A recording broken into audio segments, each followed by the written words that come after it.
ইয়া আইয়ুহাল্লাযীনা আমানু কু আনফুসাকুম ওয়া আহলিকুম নারা। আল্লাহ রাব্বুল আলামিন বলে, বান্দা বান্দী ভালো করে শুনে রাখো, দুনিয়ার ভিতরে আমি আল্লাহ রাব্বুল আলামিন তোমাদেরকে সৃষ্টি করেছি।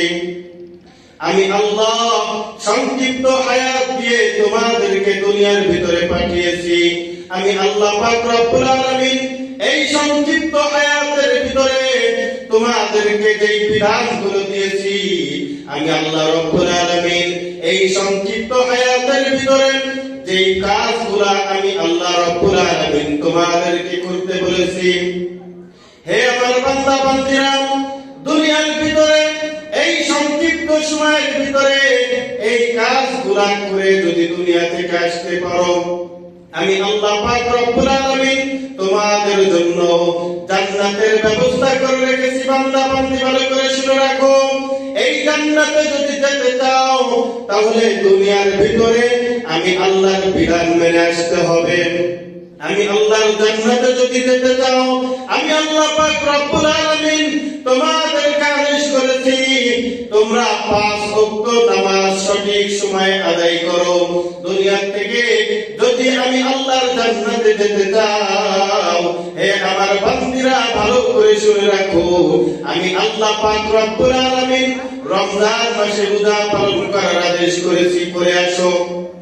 হে আমার বান্দীরা ভালো করে শুনে রাখো, আমার জান্নাতে যদি যেতে চাও তাহলে আমি আল্লাহ পাক রব্বুল আলামিন তোমাদেরকে আদেশ করেছি স্বামীর খেদমত করে এরপরে দুনিয়া থেকে আসো।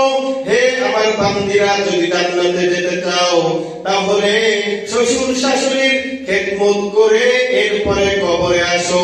তাহলে আমি আল্লাহ রাব্বুল আলামিন কাল কিয়ামতের ময়দানে যখন আমি আল্লাহ পাক রব্বুল আলামিনের সামনে তোমাদেরকে হাজির করা হবে, আমি আল্লাহ পাক রব্বুল আলামিন সেই দিন তোমাদের জন্য জান্নাতের ফয়সালা করে দিব। আর যদি দুনিয়ার ভিতর থেকে নামাজের ধার ধারি না, রমজান মাসে রোজার ধার ধারি না, শ্বশুর শাশুড়ির খেদমত করি না, আরো বরঞ্চ দুনিয়ার ভিতরে চিন্তা করি এই 2 পুরাপুরিকে যদি মাইনাস করে দিতে পারি তাহলে আমি স্বাধীন হয়ে যাব, পুরা সংসারটা আমার হাতের মুঠায় চলে আসবে। কিন্তু ও আমার মা, ও আমার বোনেরা, একটা কথা ভালো করে